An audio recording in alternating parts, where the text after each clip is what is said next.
E aí, meus nakamas e minhas nakamas, tudo bom com vocês? Bom, estamos aqui para falarmos sobre mais um vídeo One Piece, que eu fiquei um pouco off, mas enfim. Vamos falar sobre Battle Shonen 1x1, que é sobre Shanks e Mihawk. Bom, não vou enrolar muito nesse vídeo, porém, quero antes de tudo falar sobre algumas coisas. Por exemplo, Power Scaling é bom ou ruim? Bom, depende. Power Scaling em One Piece faz sentido? Nem tanto, galera, porque assim, o One Piece não é uma obra que, apesar de ter batalhas, é focada em batalha. O One Piece está muito mais para world building, história, do que necessariamente luta. Eu gosto de algumas brigas em One Piece, mas assim, está aquém do que muitas obras, como Bleach, por exemplo, sabe, em quesito luta. Muitas lutas em One Piece são boas, tá? Mas acho que o Oda, ele perde um pouco o seu brilho em algumas lutas. Aí as lutas que eu acho boas são aquelas com narrativa envolvendo a luta, como a do Luffy e do Katakuri, por exemplo, né? Foi uma luta ali com narrativa envolvida. Aí faz sentido. Eu gosto desse tipo de briga. E eu também gostei muito de Warrior 7, que teve aqueles 1x1 e tal. Queria inclusive que o Oda voltasse com um arco que nem o Warrior 7, pra gente ver os Mugiwaras lutando. Mas enfim, tudo isso pra falar que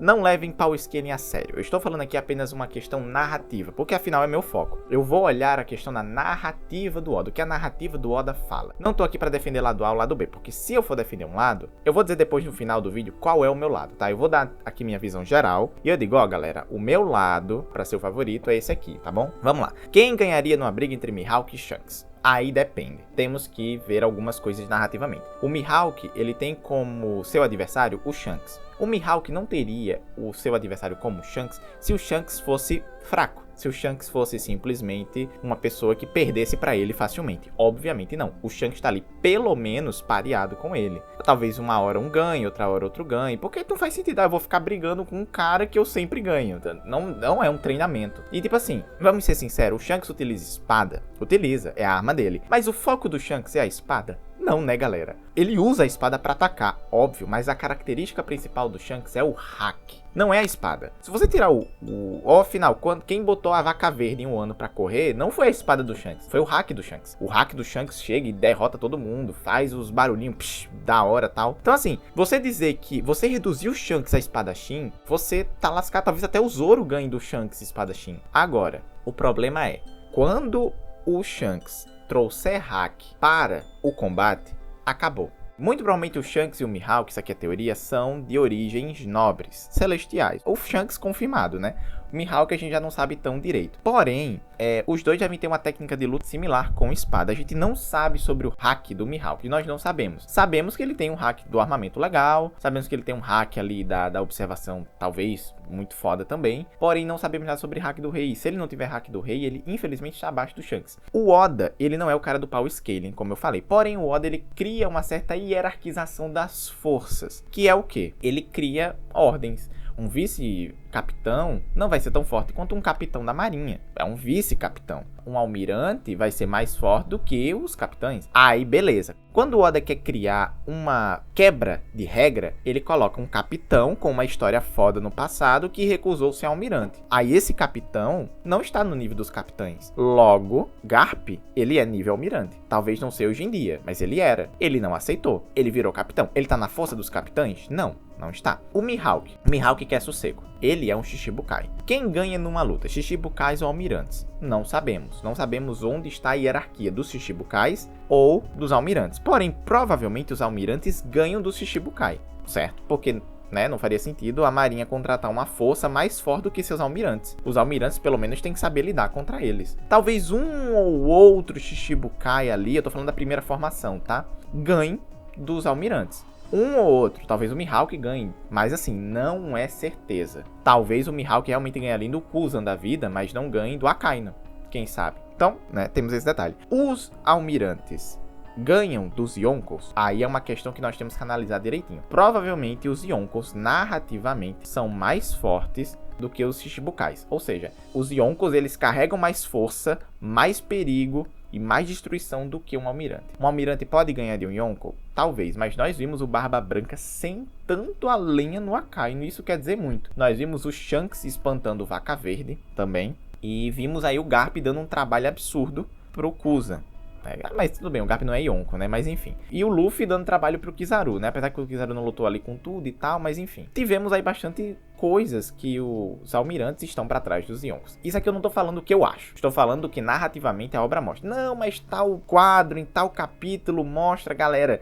Tô falando do geral. Se for pegar casos específicos, é óbvio que vai ter um almirante talvez ganhe de um determinado Yonko. É óbvio, talvez o Akainu ganhe do Luffy. Magma contra borracha. Aí você tá dizendo, não, contra o Yonko Luffy o Akainu ganha. Mas talvez quando a gente fala de maneira geral, Yonko ganha de almirante. Voltando contra os dois principais desse vídeo, o Shanks ganha do Mihawk? Sim, ele ganha do Mihawk. Porém, se o Shanks não utilizar o hack e for um duelo de espadas normal, o Mihawk provavelmente empata ou ganha do Shanks. Tranquilamente, tranquilamente. O Mihawk é o maior espadachim do mundo. De fato, quem manuseia espada para lutar vai perder do Mihawk. Eu acho que isso pra mim é tipo óbvio. Talvez o único que fuja disso seja o Shiryu, mas não temos certeza, já que não vimos muito sobre o Shiryu. Porém, o Mihawk é o melhor espadachim do mundo, ou seja, se o Shanks lutar usando a espada e apenas a espada, e suas técnicas de espada e de esgrima, ele vai perder. Isso não é demérito, tá, galera? Não é demérito. Agora, se os dois lutarem pra valer com tudo que tem, infelizmente o Mihawk perde. Qual o meu lado nessa guerra? Eu não gosto tanto do Shanks. Porém, eu hypo o Shanks e tal como Yonko.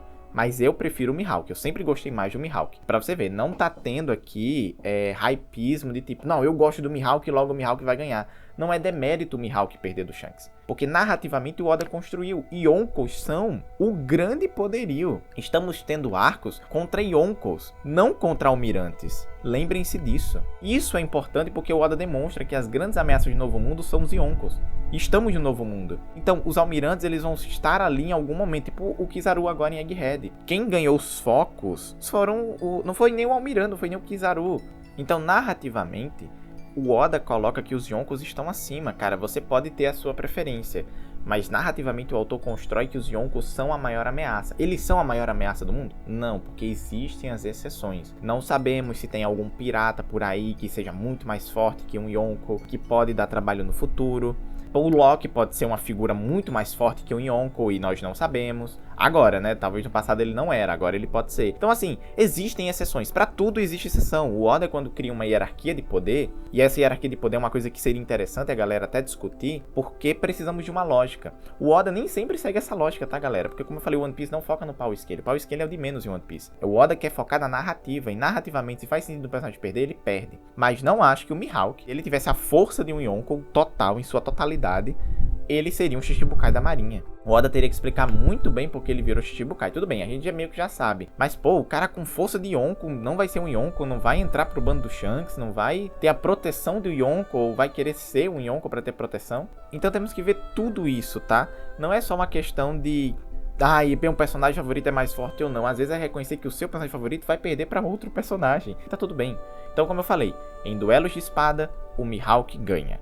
Em luta totalitária com hack e tudo mais, o Shanks ganha. Isso é... Cara, se o Shanks perdesse pro Mihawk, pelo amor de Deus, o Mihawk já tinha decepado a cabeça do Shanks à ordem da marinha. Ah, mas ele não faria isso? Pô, a marinha então tem um Shichibukai que não trabalha? Vamos ser sinceros, e o Mihawk também, ele é muito forte e tal. Não sabemos como ele treina lá com os macacos, né? Ele treinou. Mas o Mihawk, ele tá numa vida muito mais tranquila. O Shanks não. O Shanks viu no futuro lá o Kid destruindo o bando dele e o Shanks foi com tudo, não sobrou nada, completamente aniquilados. Enfim, galera, acho que temos que às vezes reconhecer a força do outro. Pegar coisas isoladas no mangá pra tentar puxar coisa de luta, de power scaling é besteira. Temos que ver sempre no geral como o Oda, o autor, coloca essas hierarquizações. Marinha, Almirante, Shichibukai, Gorosei... piratas normais, Yonkos. Como é que o Oda hierarquiza isso? Porque narrativamente, olha, no começo os principais inimigos eram os Shichibukais. Então naquele começo ali os Shichibukais eram a grande ameaça. Acabou as ameaças do Shichibukai, agora as ameaças são os Yonkos. Acabou. Então assim, é algo curioso porque tivemos aí os Supernovas lutando contra Big Mom e Kaido, né? No caso, o Kid e o Lau ganharam da Big Mom. E pra mim aquilo foi muito estranho. Não estou dizendo que os dois não mereciam ganhar, tá? Mereciam, mas parece que pra Big Mom perder, o Oda teve que desativar quase metade das coisas que ela tinha pra poder perder. Pra você ver como o Yonko é absurdo. A Big Mom, o Kaido, o Shanks são absurdos, o Barba Negra também. Aí tem o Bug, só que o Bug merece um vídeo só dele. Apesar que eu já fiz um vídeo, né? O Bug não é uma piada. Vejam lá que eu comento sobre o caso do Bug. Os Yonkos são poderosos. Ah, mas o Bug não é forte. O Bug é uma exceção, como eu falei, tudo tem uma exceção. Então assim, de toda forma, precisamos ver direitinho. Acho que essa luta do Kid e do Law contra a Big Mom poderia ter resultado numa vitória de qualquer jeito. Porém, acho que como o Oda conduziu a batalha, desmereceu muito a Big Mom, meio que nerfando ela e buffando ao extremo os outros dois. Acho que isso foi muito ruim. Como eu falei, o Oda, cara, pra fazer combate às vezes é muito problemático, principalmente em combates que não envolvem narrativa. Quando os combates não envolvem narrativa, são tristes. Acontece. Aí eu não vou entrar no mérito Zoro, porque o Zoro atualmente talvez ganhe do Mihawk, mas eu acho que o Zoro talvez precise de um empurrãozinho, um pequeno empurrãozinho pra ganhar do Mihawk definitivamente. E aí entra naquilo, né? Talvez até o Zoro ganhe do Shanks na espada sem hack. Então temos que ver tudo isso direitinho. Mas era isso que eu queria comentar. Não vou me estender mais muito não, porque não vou ficar repetindo. Era isso que eu queria comentar. Coloca aí embaixo o que você acha. Rebata algum ponto se você achar necessário. E é isso. Muito obrigado por terem assistido até aqui. Um abraço, até a próxima jornada. Valeu, falou!